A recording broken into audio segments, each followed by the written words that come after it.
Welcome back to Unbiased and Unbossed. I'm back here today with a video on a Twitter thread that I was sent a notification about. One of my followers wanted me to look at the exchange that was happening on Twitter regarding a young woman who goes by the name of Barbie for President. And she wrote the following tweet: "Black women, this is not our fight." And she was referencing the Ralph Yarl situation, who was a young 16-year-old black boy that was shot in the head when he went to the wrong address. Now, as I look through this thread, I see a lot of hatred and vile rhetoric that's being spewed at this woman.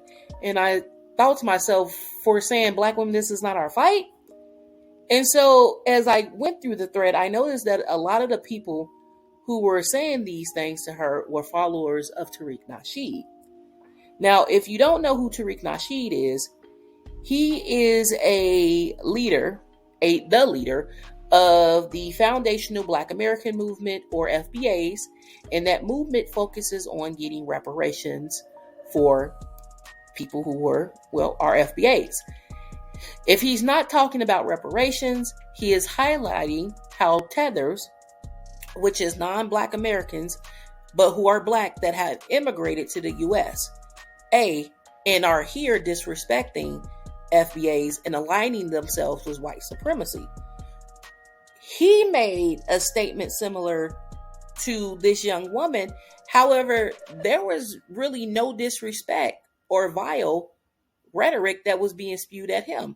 I'm going to show you what he wrote in response to the Ralph Yarl situation and how his followers reacted versus what this young woman wrote and how her followers or agitators felt in regard to her post. Tariq wrote, "A teen from a Liberian immigrant family named Ralph Yarl was shot and injured by a suspected white supremacist after the kid went to the wrong house. His aunt started a GoFundMe. I'm sending prayers for recovery to the family, but there is too much zaddy worship from the family." Here's what some of his commenters had to say. The curly fro guy wrote, "The fact that you even have to bring up his family being immigrants when that has nothing to do with this is disrespectful. And you bringing his aunt's irrelevant marital status up while Ralph is literally fighting for his life is absolutely disgusting. Shame on you." Jabola wrote, "The mother of your wife is a white woman. Why was your black father-in-law a bed wench, white worshiper back in the day? Where is your black father-in-law from? Your wife is biracial, not black. You see how much of a race-baiting, hypocritical grifter you are?" In which Tariq replied, "Tethers be like, your cousin's uncle's sister's brother-in-law is white too, so shut up, nigga." This person went on to write, "Mr. Taylor is this person's name. The boy didn't marry that white man. Can we focus on his recovery for now? Please, his aunt is a separate grown individual. Every comment could have been a light for his recovery. Regardless of what or who his auntie is doing, that boy should live, period." This person wrote, who goes by the name of Charlie, "Every other day they post videos about how black Americans are too hung up on racism and how we should get over it. The Negropeans are learning the white supremacy does not make a distinction. Thoughts and prayers." Someone even went to the extent of posting a TikTok video of Ralph's aunt under this thread. Speak up when I hop about the cut, I promise I'm gonna speak up. When I hop about the cut, I promise I'm gonna speak up. When I hop about the cut, I promise I'm gonna. There were only one or two people that called him out, and I think this Twitter user really held him accountable by saying, "Hey, your wife is biracial, not black. Where does her black blood come from?" However, they didn't keep that same respectful energy for this Twitter user who basically said the same thing as Tariq. Barbie for President wrote, "Black women, this is not our fight. He should have checked to make sure he was at the correct address, and we need to know the full story before painting him as a victim. This is the black man's fight alone, nothing to do with us." As you can see, she retweeted a photo of Ralph Yarl. She then went on to state, "The League of Felons, lace front warriors, and linebacker built mules will drag me, but I don't care. Black men have been on TikTok threatening to erase black women, but when the system erases them, I'm supposed to jump up and fight? I don't think so. I found a Twitter thread in which someone by the name of Q Noble Q All retweeted her post and went on to make disparaging remarks about her. He wrote, "People keep saying it has to be a white man running this account, and I hate to disappoint, but..." He then goes on to say, "Ye shall know the divestors by their wigs. The owner of that account got burned by being careless with their alt accounts and social media profiles, but whatever or not you think it's a bot, there are well-known divestors responding and QTing approvingly." Terrain went on to say, "Why is she wearing a melted phonograph record on her scalp? If you dug a needle across that, you can hear Thriller." Alice wrote, "Wish divestors actually divested instead of being the giga racists they always end up being online. Don't they have clan members to entertain?" Q responded, "Like, honey, how can we miss you if you never left?" Mike wrote, "Did she call black man linebackers size mules?" In the next tweet, Q knows she called black women that. Ted went on to write, "But they all a part of the Dusty Communal Wig Association, so checkmate." Kinja King wrote, "I'm just going to leave this here." Then we have Variant Wolf. "I gotta be that guy. This is her, right? Like, it's confirmed, because I'd hate for a sister with a terrible wig selection to catch hell unnecessarily. Underemployed black astronaut. That hair screams tether, but I wouldn't be surprised if she's an American born. FBA, just another lost black immigrant on a mission to undermine black American society. They come a dime a dozen these days, and they all share the same divestment age. Wigs." Blue wrote, "It's crazy that with all that goes on in the world against black people, we sit here fighting each other when it's truly us coming together that will propel us forward. If black men and black women didn't fight for each other to be with one another, who she's suggesting we be for?"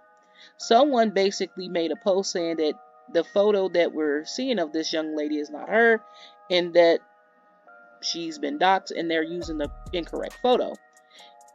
Evil patriarchal black man said, "I don't understand why these women just don't divest and leave, because if they don't deal with black men, why talk about them? Why not just date out and leave it be?" Bling Bling wrote, "Talking about lace fronts and you look like that, you could use a lesson."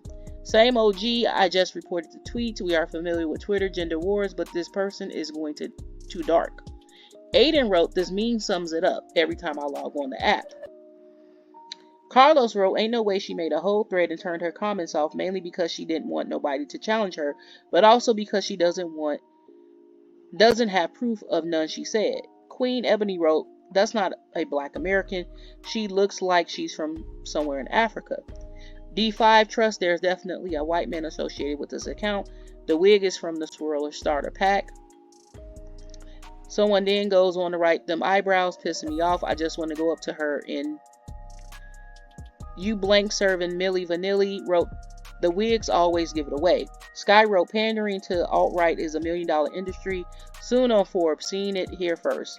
Never Mind Me Again wrote, "It's like she fell asleep at a party somewhere, shaved her eyebrows, and drew them back in with black highlighter. I'm not even convinced this isn't blackface." Cece wrote, "That's not the face of the person running the account, by the way." Hot Commodity wrote, "This is not her. Laugh out loud. She already stated that doxing this lady is going to do nothing." Simone wrote, "This dude on YouTube said you can tell a lot about a black person's political stance by the way they take care of their hair, and he's been so right, it's scary." Mississippi Black Magic wrote, You didn't disappoint. This wig was just as likely as a white man. Hispanic wrote, "It's very consistent though. Barbie and her screen name, Barbie hair on her head." M. Lloyd wrote, "She ain't a white man, but you can tell she loves them." Alges wrote, "I don't know. I fill out a lot of defame, and y'all know slander. Who exactly is BM?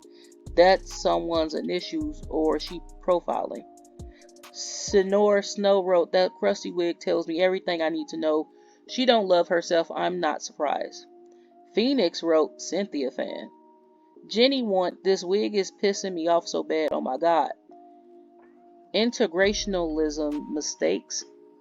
Integration is a mistake wrote, "She should have specified specified that it's not her fight, because saying black women entirely when the victim's mom, aunt, etc. are black women who this is personally affecting.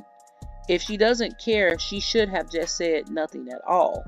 Miss Inferno wrote, all that self-hate always manifests itself in some way. Awesome takes from Africa.